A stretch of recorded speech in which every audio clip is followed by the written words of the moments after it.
नमस्कार शेतकरी बांधवांनो, आपण आज कोझेन या पेस्टिसाइड विषयी माहिती घेणार आहोत.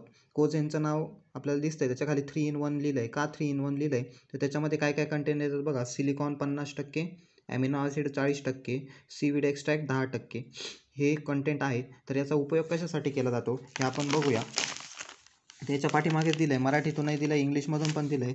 तर रस शोषणाऱ्या किडींच्या हल्ल्यापासून पिकांचे संरक्षण करते, बुरशीजन्य व जीवाणूजन्य रोगांची तीव्रता कमी करते, प्रकाश संश्लेषण क्रिया म्हणजेच फोटोसिंथेसिस वाढवतं, जमिनीतून खतांद्वारे दिल्यास फॉस्फरस व पोटॅशची उपलब्धता करते, पर्णरंध्राद्वारे होणारे पाण्याचे बाष्पीभवन अतिशय कमी केले जाते, त्यामुळे पाण्याचा अपव्यय टाळणे शक्य होते, फळांचा व भाजीपालांच्या पीक काढणीनंतरची साठवण क्षमता म्हणजेच कीपिंग क्वालिटी वाढते, त्याच्यामुळे मुळकूज रोगास बऱ्याच अंशी अटकाव होतो. याची वापरण्याची शिफारस दिलेली आपल्याला 2 ते 2.5 ग्रॅम 1 लिटर पाण्यासाठी. फवारणी अगोदर 30 मिनिटे कोझेन कसं वापरायचं ते आपल्याला दिलं आहे. याची प्राईस आपल्याला इथं दिसते 950 रुपये. अर्धा किलोचं पॅकेट आहे, फिनिक्स कंपनीचं येतं.